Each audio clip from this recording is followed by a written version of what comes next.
Moins de protection pour les droits humains et l'environnement, plus de marge pour les abus. Sous la pression des lobbies industriels et face à la montée en puissance des forces conservatrices en Europe, l'Union européenne a tranché. La compétitivité des entreprises prime désormais sur les normes sociales et environnementales. Face à la guerre commerciale de Donald Trump et à la concurrence de la Chine, elle change de cap et dérégule. Et dans cette course à la déréglementation, c'est le pacte vert qui prend cher. La loi sur la déforestation, reportée. Les promesses de transition alimentaire, évaporées.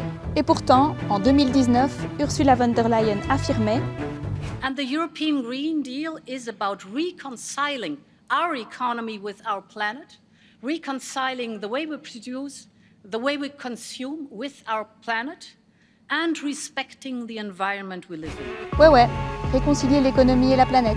6 ans plus tard, la Commission européenne présente le paquet Omnibus 1. Un ensemble de réformes censées simplifier la législation européenne présentée en 2025 pour faciliter la vie des entreprises. En réalité, un texte qui efface toute une série de protections sociales et environnementales. Notamment la loi sur le devoir de vigilance adoptée en 2024 qui devait obliger les très grandes entreprises à vérifier que leur chaîne de production ne repose pas sur le travail des enfants, l'esclavage moderne ou la destruction de la nature. Aujourd'hui, la Commission européenne a vidé cette loi de sa substance. Moins de protection pour les droits humains et l'environnement, plus de marge pour les abus. Et pour les victimes, surtout dans les pays du Sud, accéder à la justice en Europe devient de plus en plus difficile. La Commission dit qu'elle n'a pas le choix, qu'il faut déréglementer pour rester compétitif. Mais en réalité, cette logique protège les géants qui contournent les règles et pénalise celles et ceux qui les respectent.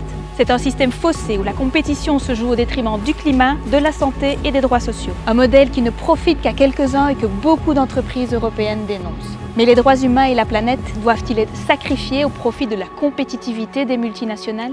Parce qu'au fond, ce choix n'a rien d'inévitable. Une autre voie est possible.